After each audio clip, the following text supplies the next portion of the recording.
اور میں نے پچھلی دفعہ بھی سورہ محمد کے کانٹیکسٹ میں بتایا کہ سورت کا نام محمد ہے اور اسی سورت کا دوسرا نام قتال بھی ہے۔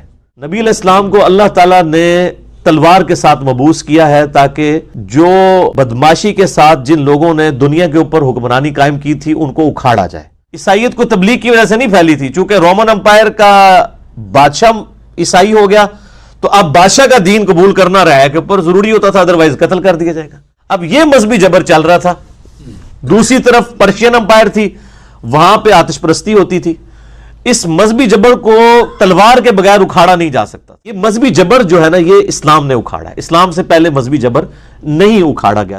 اگلی قوموں کو پیغمبروں کا انکار کرنے کے اوپر اللہ تعالیٰ خود ہلاک کرتا تھا۔ نبی صلی اللہ علیہ وآلہ وسلم کے کیس میں جو عذاب استحصال ہے کافروں پر، وہ تلوار کی شکل میں نازل ہوا ہے، اور اس کا ذکر سورہ توبہ کی آیت نمبر 14 میں ہے کہ صحابہ اکرام کو اللہ تعالیٰ نے فرمایا اللہ تعالیٰ چاہتا ہے اے مسلمانوں تمہارے ہاتھوں سے ان کافروں کو عذاب دے۔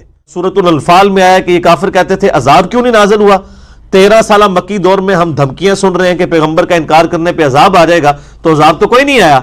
تو اللہ تعالیٰ نے کہا عذاب مانگتے تھے لوگ، غزوہ بدر کی شکل میں پہلی عذاب کی قسط وصول کرو، جس میں 70 سردار ان کے قتل ہوئے۔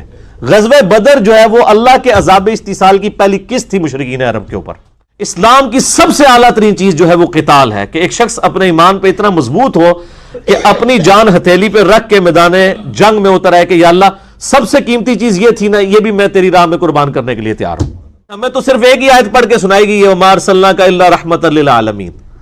یہ رحمت للعالمین کے آگے بھی آپ پڑھیں نا تو اس کے ادھر بھی موجود ہے کہ جو پھر نبی علیہ السلام کی دعوت کو قبول نہیں کرے گا نا، پھر اس کے ساتھ پھر معاملہ دوسرا ہوگا۔ اور دوسری خصوصیت آپ علیہ السلام کی ہے کہ اللہ تعالیٰ نے آپ کو معجزہ ایسا دیا ہے جو آپ سے پہلے کسی پیغمبر کو نہیں دیا، وہ کتاب کا معجزہ ہے۔ کتابیں اور پیغمبروں کی بھی آئی ہیں لیکن وہ وقت کے ساتھ تبدیل ہو گئی، لیکن یہ وہ معجزہ ہے اِنَّا نَحْنُ نَزَّلْنَا الذِّكْرَ وَإِنَّا لَهُ لَحَافِظُونَ۔ قیامت تک کے لیے کتاب محفوظ کی گئی ہے کیونکہ آپ کی نبوت قیامت تک کے لیے۔ اگلے نبیوں کے معجزات آج کوئی دکھا نہیں سکتا۔ ایون موسیٰ علیہ السلام کا اجزا بھی آج مل جائے نا، وہ عصا یروشلم کا پادری ہاتھ میں پکڑ لے، چاہے ویٹیکن سٹی کا پاپ یا آپ کا امام کعبہ بھی پکڑ لے، اس کو سانپ نہیں بنا سکتا۔ وہ حضرت موسیٰ کے ہاتھ میں ہی معجزہ تھا، لیکن یہ قرآن وہ معجزہ ہے جو صحابہ کرام کے پاس بھی معجزہ تھا، قیامت تک آنے والے آخری انسان کے پاس بھی یہ معجزہ ہے۔ ہمارے نبی کے کیس میں عذاب بھی جو ہے وہ قتال کی شکل میں مسلط ہوا ہے، پتھروں کی شکل میں نہیں، قتال کی شکل میں۔